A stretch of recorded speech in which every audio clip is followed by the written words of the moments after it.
नमस्कार, नियोजन कॉम्पिटिशन कलाकार चैनल में आपका स्वागत है। देखते हैं आज की महत्वपूर्ण खबरें।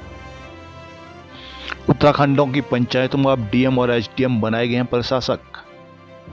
प्रदेश में हरिद्वार को छोड़कर 12 जिलों की पंचायतों में प्रशासक नियुक्त कर दिए गए हैं। सोमवार को सचिव पंचायती राज चंद्रेश यादव ने इस संबंध में आदेश जारी किया। आदेश के अनुसार पंचायतों से संबंधित जिलाधिकारी, उप जिलाधिकारी और सहायक विकास अधिकारियों को प्रशासक की जिम्मेदारी सौंपी गई। इसी के साथ पंचायतों में प्रशासक को लेकर लंबे समय से बनी असमंजस की स्थिति में भी साफ हो गई है। मालूम को प्रदेश में पंचायतों का कार्यकाल 30 नवंबर को समाप्त हो गया था। चुनाव कराने की स्थिति में न होने पर उस समय प्रशासक नियुक्त कर दिए गए थे। उन प्रशासकों का कार्यकाल बीते 29 मई को समाप्त हो गया था। तब से 8 मई तक पंचायतों में प्रशासकों को लेकर असमंजस की स्थिति बनी हुई थी। सोमवार को पंचायती राज विभाग ने संबंध में स्थिति स्पष्ट कर दी है। अब जिला पंचायतों में जिलाधिकारी को प्रशासक की जिम्मेदारी दी गई। क्षेत्रीय पंचायतों में संबंधित उप जिलाधिकारी और ग्राम पंचायतों विकास खंड के सारी विकास अधिकारी प्रशासक की भूमिका निभाएंगे। पर आदेश में साफ किया गया है प्रशासक की जिम्मेदारी नई पंचायतों के गठन या 31 जुलाई तक के लिए सौंपी गई है। देहरादून, जून के महीने का बिल ज्यादा होगा चुकाना। ऊर्जा निगम ने जून महीने के लिए fuel and power purchases cost adjustment की दरें जारी कर दी है, जिसके तहत बिजली दरों में सरचार्ज के रूप में 17 पैसे से लेकर 71 पैसे प्रति यूनिट तक का इजाफा हो गया है। बिजली की जुलाई में आने वाले बिल पर इन बड़ी दरों का असर होगा। ऊर्जा निगम मैनेजमेंट में कॉमर्शियल विंग के मुख्य अभियंता डीएस खाती ने सोमवार को नई दरें जारी की। सुनो बाउंड और बीपीएल उपभोक्ताओं में 17 पैसे, घरेलू पर 46 पैसे, कॉमर्शियल उपभोक्ताओं के बिल में 66 पैसे प्रति यूनिट की बढ़ोतरी दिखाई देगी। सरकारी संस्थानों में 62 पैसे और निजी ट्यूबवेल, पंप सेट आदि उपभोक्ताओं में 20 पैसे प्रति यूनिट ज्यादा वसूले जाएंगे। कृषि आधारित गतिविधियों के अलग दरों में वृद्धि हुई है। 25 किलोवाट तक 28 पैसे, 25 से 75 किलोवाट तक 30 पैसे और 75 किलोवाट से अधिक के कनेक्शन में 33 पैसे प्रति यूनिट का इजाफा हुआ है। वहीं एलटी एचटी उद्योग की दरों में 61 पैसे, mixed load railway electrical vehicle charging station से 57 पैसे प्रति यूनिट अधिक लिए जाएंगे। निर्माण कार्यों के लिए अस्थायी कनेक्शन वाले उपभोक्ताओं से 71 पैसे प्रति यूनिट वसूले जाएंगे। उत्तराखंड की बोलियों और लोक साहित्य के लिए बनेगी ई लाइब्रेरी। मुख्यमंत्री पुष्कर सिंह धामी ने कहा कि उत्तराखंड की बोलियों, लोक कथाओं, लोकगीतों में साहित्य के डिजिटीकरण किया जाएगा। सचिवालय में सोमवार को उत्तराखंड भाषा संस्थान की साधारण सभा एवं प्रबंध कार्यकारिणी समिति की बैठक में उन्होंने इसके लिए ई लाइब्रेरी बनाने के निर्देश दिए हैं। मुख्यमंत्री ने कहा कि लोक कथाओं पर आधारित संकलन बढ़ाने के साथ ही इन पर ऑडियो विजुअल और माध्यमिक स्कूलों में सप्ताह में एक बार स्थानीय बोली भाषा पर एक भाषण, निबंध व अन्य प्रतियोगिताओं का आयोजन किया जाएगा। कहा कि उत्तराखंड भाषा और साहित्य का बड़े स्तर पर महोत्सव करें और उसमें देश भर से साहित्यकारों को बुलाया जाए। उन्होंने स्थानीय बोलियों एवं एक भाषीय मानचित्र बनाने पर भी जोर दिया। उन्होंने प्रदेशवासियों से अपील की है कि वो भेड़ स्वरूप बुकी के बदले बुक के प्रचलन को बढ़ावा दें। भारतीय भाषा मंत्री सुबोध उनियाल ने कहा कि पिछले 3 सालों में उत्तराखंड भाषा संस्थान ने अनेक नई पहलें की हैं। उत्तराखंड लोक सेवा आयोग ने जारी किया परीक्षा कैलेंडर। उत्तराखंड लोक सेवा आयोग ने सोमवार को वर्ष 2025-26 में आयोजित होने वाली परीक्षा कैलेंडर जारी कर दिया है। 29 जून को उत्तराखंड सम्मिलित राज्य सिविल प्रवर अधीनस्थ सेवा परीक्षा की प्रारंभिक परीक्षा कराई जाएगी। 27 जुलाई को महाधिवक्ता कार्यालय नैनीताल के लिए समीक्षा अधिकारी और सहायक समीक्षा अधिकारी की प्रारंभिक परीक्षा प्रस्तावित है। वहीं 31 अगस्त को उत्तराखंड न्यायिक सेवा सिविल न्यायाधीश परीक्षा का आयोजन होगा। सचिवालय लोक सेवा आयोग परीक्षा भी लेखा सवर की भर्ती के लिए मुख्य परीक्षा 3 और 4 सितंबर को कराई जाएंगी। उत्तराखंड सम्मिलित राज्य सिविल प्रवर अधीनस्थ परीक्षा 2026 की मुख्य परीक्षा में 23 और 24 सितंबर को प्रस्तावित है। वन प्रभाग में सहायक वन संरक्षक, क्षेत्राधिकारी और लॉगिंग अधिकारी की परीक्षा 24 व 28 नवंबर को आयोजित होगी। जिला क्रीडा अधिकारी की परीक्षा 2 नवंबर और जिला राज्य निर्वाचन आयोग के अंतर्गत समीक्षा अधिकारी और सहायक समीक्षा अधिकारी की परीक्षा 25 और 26 सितंबर को होंगी। उत्तरकाशी में कंडार देवता के प्रकटोत्सव पर श्रद्धालुओं ने निकाली शोभा यात्रा। उत्तरकाशी बाड़ाहाट क्षेत्र के आराध्य देव कंडार देवता का प्रकटोत्सव सोमवार को धूमधाम से मनाया गया। इस मौके पर नगर क्षेत्र में भव्य शोभा यात्रा निकाली गई। शोभा यात्रा नगर क्षेत्र के विभिन्न जगहों से होते हुए कंडार देवता पहुंची, जहां देवताओं की विधिवत पूजा अर्चना की गई, जिसके संत वरुणाव्रत पर्वत के शिखर पर बचा संग्राली गांव में कंडार देवता के प्रकटोत्सव पर गांव की ध्यानियों ने पारंपरिक रासो नृत्य पेश किया। गांव में बीते 9 दिन से कंडार देवता का यह प्रकटोत्सव मनाया जा रहा है। सोमवार को यह कार्यक्रम भव्य रूप से संपन्न हुआ है। कर्णप्रयाग के मजार मामले में प्रशासन को दें प्रत्यावेदन। पौड़ी के पोखरा विश्वविद्यालय में योगेंद्र का किया गया सम्मान। उत्तरकाशी में पूर्व सैनिकों ने मेधावियों को नवाजा। मुख्यमंत्री धामी ने पुरोला को दी 210 करोड़ की सौगात।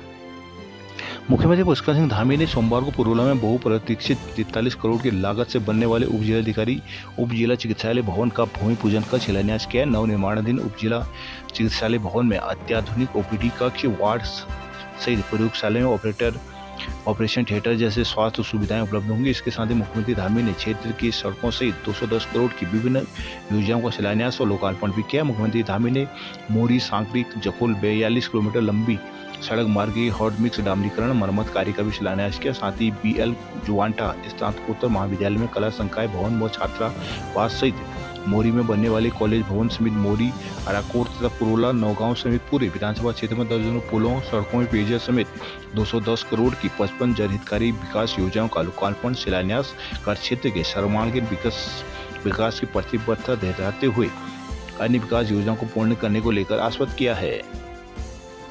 पौड़ी में पोकलैंड ऑपरेटर हत्या के बाद फरार गिरफ्तारी के लिए दबिश दे रही है पुलिस।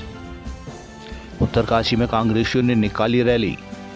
उत्तरकाशी में सड़कों का डामरीकरण, बदहाल स्वास्थ्य सेवा एवं यात्रा व्यवस्थाओं सहित 5 सूत्रीय मार्गों को लेकर कांग्रेस कमेटी के कार्यकर्ताओं ने सोमवार को जिला मुख्यालय में जुलूस निकालकर प्रदर्शन किया। इस मौके पर कांग्रेसियों ने डीएम को ज्ञापन प्रेषित किया और शीघ्र समस्या को निस्तारण की मांग की। सोमवार को जिला कांग्रेस कमेटी के कार्यकर्ता पेट्रोल पंपों में एकत्रित हुए। यहाँ से सभी कार्यकर्ता जुलूस के रूप में गंगोत्री हाईवे होते हुए बस अड्डा व भटवाड़ी रोड से कलेक्ट्रेट पहुंचे, जहां पर कांग्रेसियों ने सरकार और प्रशासन के विरुद्ध नारेबाजी कर प्रदर्शन किया। इस मौके पर कांग्रेसियों ने कहा कि जिला मुख्यालय में बड़ेती ओपन टनल से लेकर गंगोरी तक सड़क बदहाल स्थिति में है।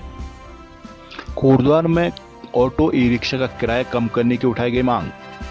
गोपीसर की सिवाई में ग्रामीणों ने रेलवे के खिलाफ किया प्रदर्शन। गोपीसर कार्यशाला में योग का महत्व बतलाया। देहरादून में ऊर्जा निगम प्रबंधन से जूनियर इंजीनियर की वार्ता हुई विफल। पावर जूनियर इंजीनियर एसोसिएशन के सोमवार को ऊर्जा निगम के एमडी अनिल कुमार से हुई वार्ता विफल रही है। सहायक अभियंता वरिष्ठता सूची पर एसोसिएशन ने मांग न माने जाने का आरोप लगाया। वार्ता विफल होने के खिलाफ आंदोलन जारी रखने का ऐलान करने के साथ ही कैंडल मार्च भी निकाला गया। एसोसिएशन ने सहायक अभियंता वरिष्ठता सूची के खिलाफ आंदोलन सोमवार को भी जारी रखा गया। सोमवार को जूनियर इंजीनियरों को पुलिस ने यूपीसीएल मुख्यालय में प्रवेश नहीं करने दिया, जिसके विरोध में जूनियर इंजीनियरों ने गेट पर प्रदर्शन शुरू कर दिया। प्रशासन के दखल के बाद देर शाम एसोसिएशन प्रतिनिधिमंडल की एमडी यूपीसीएल अनिल कुमार से वार्ता हुई है। देहरादून में स्वास्थ्य कर्मचारियों के लिए शुरू होगी आवासीय योजना। हरिद्वार में डीएम से अवैध खनन, ओवरलोडिंग, बिजली कटौती का मांगा समाधान। रुड़की में गाय के रैबिस से हुई मौत, दहशत में आया परिवार। हरिद्वार में आपदा मित्रों का प्रशिक्षण हुआ शुरू। रुड़की डीएवी कॉलेज मैदान के पास से धसी सड़क। चंपावत रीठा साहिब में 3 दिनी जोड़ मेला हुआ शुरू। चंपावत लुधिया घाटी के रीठा साहिब में 3 दिनी जोड़ मेला शुरू हुआ है। डीएम नीतीश डागर, कार सेवा प्रमुख बाबा बच्चन सिंह, बाबा सुरेंद्र सिंह और गुरुद्वारा प्रबंधक बाबा श्याम सिंह ने मेले का शुभारंभ किया। गुरु ग्रंथ साहिब के अखंड पाठ की लड़ी से माहौल भक्तिमय हो गया। मेले में देश विदेश से सिख श्रद्धालुओं के पहुंचने का क्रम शुरू हो गया। रीठा साहिब में मेले में सुबह गुरु ग्रंथ साहिब के पाठ की लड़ी शुरू हुई। सिख श्रद्धालुओं ने लधिया और रतिया नदी के संगम पर पवित्र स्नान किया। मेले में देश विदेश से सिख श्रद्धालुओं के पहुंचने का क्रम शुरू हो गया। जगह जगह पर लंगर का आयोजन हुआ है। मेले में स्थानीय लोग और बाहरी क्षेत्रों से आए व्यापारियों ने भी अपनी दुकानें सजाई हुई है। पिथौरागढ़ आदि कैलाश खराब मौसम और बदहाल सड़क पर आस्था पड़ रही है भारी। पिथौरागढ़ जिले में खराब मौसम, बदहाल सड़क पर आस्था भारी पड़ रही है। 40 दिनों से सिद्धधाम आदि कैलाश जाकर अपने आराध्य देव के दर्शन करने श्रद्धालुओं की संख्या 15,000 का आंकड़ा पार कर चुके हैं, जिसमें पर्यटन कारोबारी उत्साहित है। समुद्र सतह से करीब 15,000 फीट से अधिक की ऊंचाई पर स्थित आदि कैलाश पर्वत और पार्वती सरोवर के दर्शन यात्रा 30 मई से इस बार शुरू हुई थी। इस यात्रा के शुरू होने से मई में अधिकांश समय बारिश, ओलावृष्टि व ऊंचे वाले क्षेत्रों में कई बार बर्फबारी होती रही है, जिससे इस दौरान कई बार क्षेत्र में तापमान -6 डिग्री तक दर्ज किया गया। जिसके बाद भी यात्रियों का उत्साह कम नहीं हुआ है। देश भर में से वहां इन दिनों दर्शनों को पहुंचे श्रद्धालुओं के आंकड़े इस बात का प्रमाण है कि देश के केरल, बंगाल, मुंबई, दिल्ली, कोलकाता, मध्य प्रदेश, उत्तर प्रदेश, गोवा, आंध्र प्रदेश के साथ देश भर के 15,400 से अधिक शिव भक्त अब तक आदि कैलाश के दर्शन कर चुके हैं। मुनस्यारी में डॉक्टरों ने किया रक्तदान। चंपावत में इस बार आलू की पैदावार हुई बेहतर। बेरिना गढ़ती और पाकू खेल के मैदान का सर्वे हुआ शुरू। बनबसा में व्यापारियों का रेलवे के खिलाफ प्रदर्शन।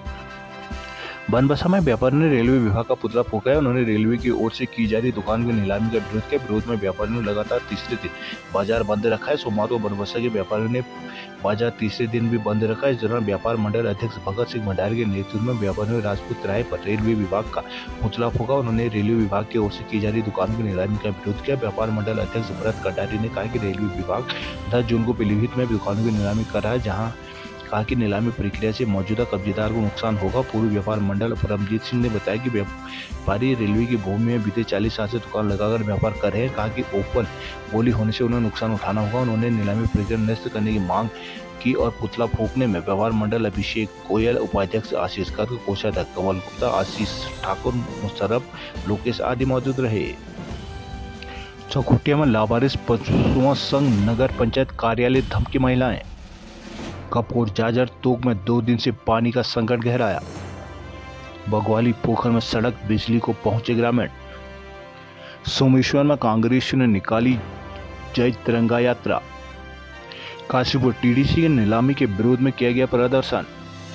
भारतीय किसान यूनियन उगराहा एवं तिराई किसान यूनियन एवं भारतीय किसान यूनियन ने काशीपुर और जसपुर में प्रदर्शन कर तराई बीज विकास निगम टीडीसी की नीलामी को रद्द करने की मांग की है। साथ ही अपनी मांगों को लेकर सीएम को विज्ञापन संबोधित एसडीएम कार्यालय में सौंपा गया। सोमवार को कार्यालय काशीपुर में किसानों ने यूनियन के प्रदेश महासचिव अवतार सिंह के नेतृत्व में एसडीएम कार्यालय के बाहर प्रदर्शन किया। कहा कि पंतनगर स्थित तराई बीज विकास निगम किसानों की एक पर्व बीज संस्था रही है। इसमें तराई क्षेत्र को एक नई पहचान दी है। आज अपने अस्तित्व के संकट से जूझ रही नीलामी प्रक्रिया से किसानों में भारी आक्रोश है। किसानों ने इस नीलामी को संस्था की लूट करार देते हुए संपूर्ण नीलामी प्रक्रिया को रद्द करने की मांग की है। कहा कि नीलामी प्रक्रिया के लिए गठित समिति में अंशधारकों द्वारा चयनित किसी भी निदेशक को शामिल नहीं किया गया, जबकि भ्रष्टाचार के आरोपों में पूर्व में जेल जा चुके एक कर्मचारी को समिति का सदस्य बनाया गया है। वहीं पंतनगर रिपोर्ट विस्तार के कारण आने वाली इमारतों की नीलामी को तो जायज ठहराया जा सकता है, लेकिन हल्दी बीज विधायन संयंत्रों और अन्य बीज विधायन इकाइयों की चालू हालत में मौजूदा मशीनों को कबाड़ के भाव बेचना साफ तौर पर भ्रष्टाचार को दर्शाता है।